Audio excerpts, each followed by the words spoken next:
Assalamualaikum warahmatullahi wabarakatuh. Sebelumnya, terima kasih atas kesempatan yang diberikan kepada kelompok kami. Perkenalkan, kami dari kelompok 1 mata kuliah Teknologi Informasi, Program Studi Bioteknologi Fakultas MIPA Universitas Halu Oleo. Saya atas nama Alda Ulaldi. Saya Reni Usman. Dan saya Irma Yanti. Adapun materi yang akan kami bawakan pada pertemuan kali ini mengenai teknologi informasi dan komputer.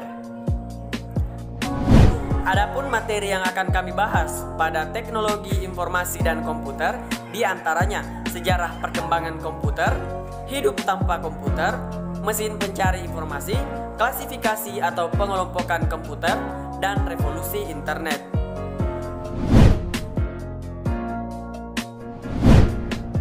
Jadi, teknologi informasi merupakan suatu pendukung untuk terciptanya globalisasi yang ada di dunia. Pada awalnya, komputer tidak hanya digunakan untuk kepentingan hiburan atau mengirim email saja, tetapi digunakan untuk menghitung angka yang rumit. Nah, yang pertama adalah komputer generasi pertama pada tahun 1940 sampai tahun 1956. Adapun ciri-cirinya diantaranya proses yang kurang cepat, daya simpan yang kecil, suhunya cepat panas, serta ukuran hardware yang sangat besar. Kemudian, komputer generasi kedua pada tahun 1964 sampai tahun 1971. Adapun ciri-cirinya diantaranya proses yang lebih cepat, mengembangkan magnetic storage, orientasi penggunaan program berorientasi teknik, mampu melakukan proses real time, dan bahasa pemrograman yang tingkat tinggi. Kemudian komputer generasi ketiga juga pada tahun 1964 sampai tahun 1971 dengan ciri-ciri sebagai berikut. Kapasitas memori yang lebih besar, menggunakan terminal visual display, media penyimpanan dengan kapasitas yang besar, memiliki performa yang lebih cepat, peningkatan software, dan masih banyak lagi. Kemudian komputer generasi keempat yaitu pada tahun 1971 sampai sekarang. Proses mikro mulai diperkenalkan saat ribuan sirkuit terpadu dimasukkan ke dalam sebuah silikon chip yang kecil. Kemudian, personal komputer atau biasa kita singkat dengan PC mulai digunakan pada generasi tersebut dengan teknologi yang lebih maju sebagai awal pembangunan internet. Dan yang terakhir adalah komputer generasi kelima yang masih digunakan sampai saat ini. Komputer generasi kelima ini dibuat berdasarkan teknologi kecerdasan buatan seperti teknologi pengenal suara yang tujuannya untuk mengembangkan perangkat yang merespon bahasa manusia. Kemudian tokoh-tokoh yang berperan dalam perkembangan komputer diantaranya Charles Babbage, Augusta Biron, Herman Hollerith, Thomas Watson, Bob Noyce dan Gordon Moore, Steve Jobs dan Steve Wozniak, Bill Gates dan Paul Allen, Richard Stallman dan Linus Torvalds. Istilah komputer berasal dari bahasa Latin yaitu computare yang artinya menghitung. Komputer merupakan sebuah perangkat elektronik yang diprogram untuk menerima data mentah berupa input yang akan diproses untuk menghasilkan output. Komputer dapat memanipulasi informasi atau data. Komputer memiliki kemampuan seperti menyimpan, mengolah, dan memproses informasi atau data. Adapun pengertian komputer menurut beberapa ahli seperti Robert H. Brismer mengatakan bahwa komputer adalah suatu alat elektronik yang mampu melakukan beberapa tugas seperti menerima input, memproses input, menyimpan perintah-perintah, dan menyediakan output dalam bentuk informasi. Yang kedua, menurut Donald H. Sanders mengatakan bahwa komputer adalah sistem elektronik untuk memanipulasi data dengan cepat dan tepat serta dirancang dan diorganisasikan agar secara otomatis menerima dan menyimpan data input, memprosesnya dan menghasilkan output di bawah pengawasan suatu langkah-langkah instruksi program yang tersimpan di dalam penyimpanannya. Yang terakhir adalah menurut Visi, Hamarker, dan kawan-kawan mengatakan bahwa komputer merupakan mesin penghitung elektronik yang dengan cepat dapat menerima informasi input digital, memprosesnya sesuai dengan program yang tersimpan di memorinya, dan menghasilkan output informasi. Komputer memiliki banyak sekali manfaat dalam kehidupan kita. Contohnya pada bidang kesehatan, dokter dapat memonitor pasiennya dengan mudah dari adanya komputer, sehingga lebih mudah untuk mengetahui penyakit dari pasiennya. Selain itu, komputer juga memiliki manfaat dalam bidang komunikasi. Seperti yang kita ketahui bahwasanya untuk berkomunikasi tidak lagi mengenal jarak dan waktu, bisa melalui WhatsApp atau Telegram yang tentu saja dipengaruhi dengan adanya teknologi komputer. Selain itu, masih banyak manfaat-manfaat lain yang dapat kita peroleh dari adanya komputer, seperti dalam bidang transportasi, jasa pengiriman barang, jasa konstruksi, industri, pertahanan, dan keamanan. Kemudian kombinasi antara komputer dan internet tentu saja akan memengaruhi perkembangan teknologi di tahun-tahun yang akan datang. Contohnya seperti Microsoft yang mempermudah kita untuk mengerjakan tugas-tugas. Kemudian dari internet seperti WhatsApp itu mempermudah kita untuk menerima informasi. Oleh sebab itu, kombinasi dari komputer dan internet tentu saja sangat memberikan kemudahan bagi kegiatan kita sehari-hari. Dari manfaat yang saya sebutkan tadi, kemudian timbul pertanyaan, apakah seseorang dapat hidup tanpa komputer? Tentu saja tidak, seseorang tidak dapat hidup tanpa komputer. Seperti yang kita tahu bahwasanya komputer telah memberikan banyak solusi, kemudian juga memberikan banyak sekali manfaat, lebih mengefisienkan waktu contohnya, kemudian lebih mempermudah pekerjaan. Itu adalah manfaat dari komputer. Oleh sebab itu, jika ditanya apakah seseorang dapat hidup tanpa adanya komputer, jawabannya adalah tentu saja tidak. Seperti halnya manusia yang dimana otaknya merupakan sebuah pusat informasi sebelum melakukan sebuah tindakan. Komputer juga memiliki otak yang menjadi pusat pengendali dari komputer tersebut.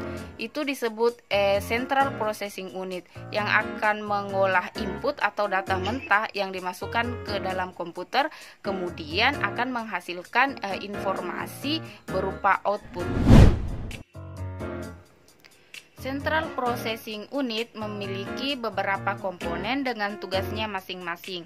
Yang pertama, unit kontrol yang mengatur jalannya program.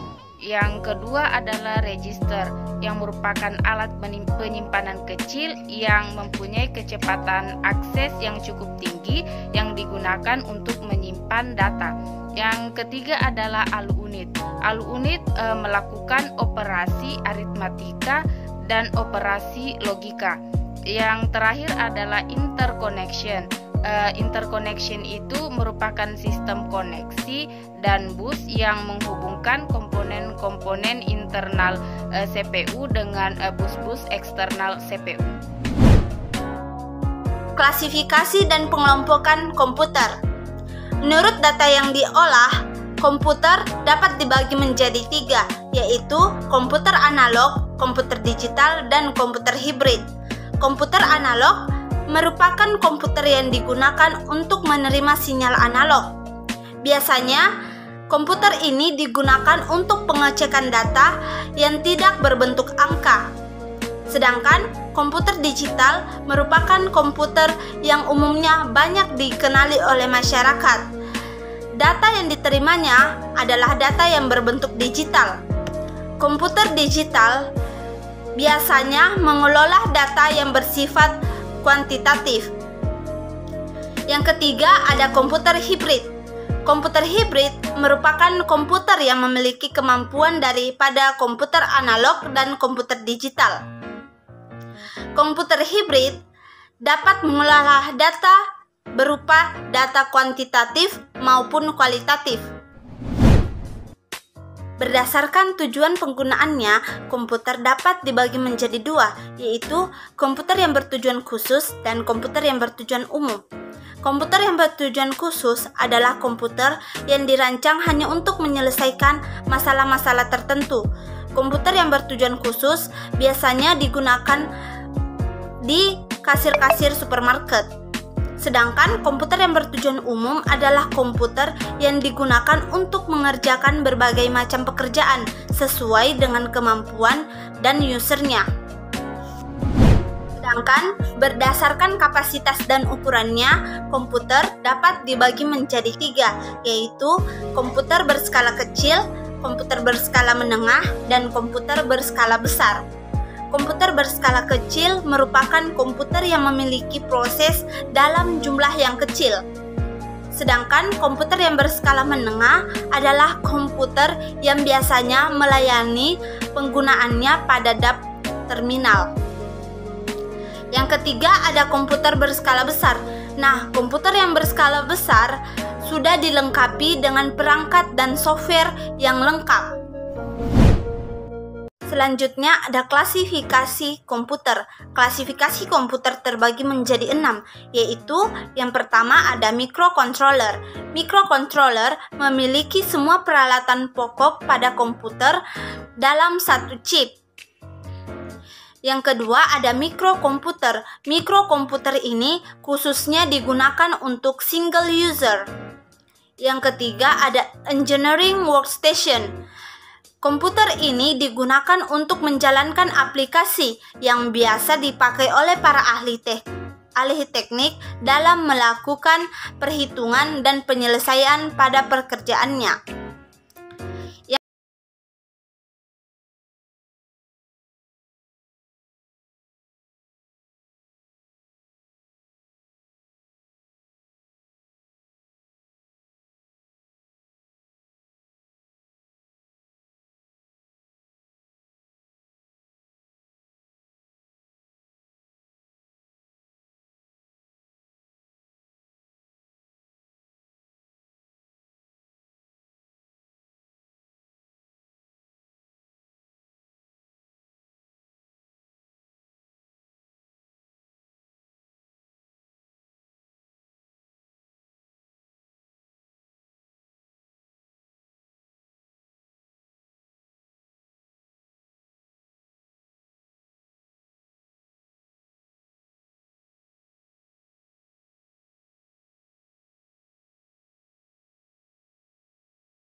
Semakin banyak orang yang berwawasan luas dan semakin luas pula pergaulannya.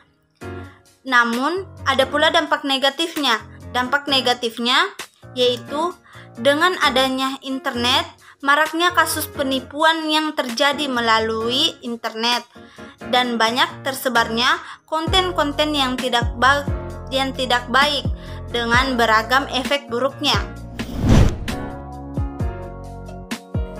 Baiklah, itulah penyampaian materi dari kelompok kami. Kurang dan lebihnya mohon dimaafkan. Semoga bermanfaat dan semoga kita selalu diberikan kesehatan oleh Tuhan Yang Maha Kuasa. Wabillahi taufiq wal hidayah. Wassalamualaikum warahmatullahi wabarakatuh.